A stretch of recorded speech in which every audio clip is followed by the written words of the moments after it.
தமிழகம் முழுவதும் +1 மற்றும் +2 தேர்வுகள் முடிவடைந்த நிலையில் 10ஆம் வகுப்பு பொதுத் தேர்வு தொடங்கியுள்ளது.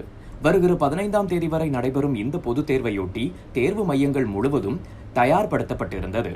நெல்லை மாவட்டத்தில் உள்ள அரசு உதவி பெறும் மற்றும் தனியார் பள்ளிகள் என 284 பள்ளிகளைச் சேர்ந்த மாணவ மாணவிகள் தேர்வு எழுதுவதற்காக மொத்தம் 94 தேர்வு மையங்களும், பாளை மத்திய சிறையில் உள்ள கைதிகள் தேர்வு எழுதுவதற்காக ஒரு சிறப்பு மையமும் என 95 தேர்வு மையங்கள் ஏற்பாடு செய்யப்பட்டிருந்தன.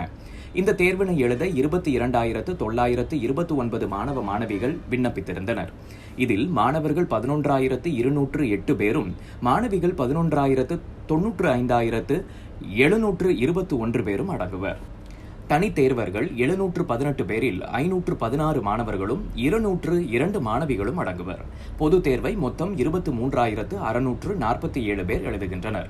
ஒவ்வொரு தேர்வு மையத்திற்கும் ஒருவர் வீதம் 95 முதன்மை கண்காணிப்பாளர்கள், 101 துறை அலுவலர்கள், 157 அறை கண்காணிப்பாளர்கள் பணியில் இருந்தனர்.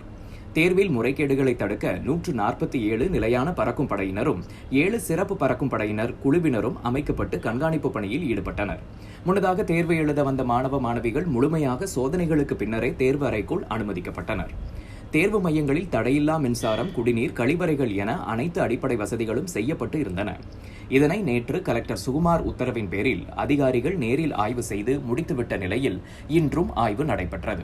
சில பள்ளிகளில் மாணவர்கள் தேர்வு எழுதிய போது கலெக்டர் சுகுமார் நேரில் சென்று பார்வையிட்டார். தேர்வு தொடங்கியதையொட்டி மாணவ மாணவிகள் தேர்விற்கு முன்பாக 1 மணி நேரத்திற்கு முன்பாகவே தேர்வு மையங்களுக்கு வந்துவிட்டனர்.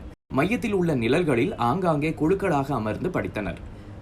பெரும்பாலும் சிறப்பு பிரார்த்தனைகளை முடித்து மாணவ மாணவிகள் தேர்வு மையங்களுக்கு சென்று தேர்வு எழுத தொடங்கினர். தேர்வு நடப்பதையொட்டி அனைத்து தேர்வு மையங்களிலும் போலீஸ் பாதுகாப்பு போடப்பட்டிருந்தது.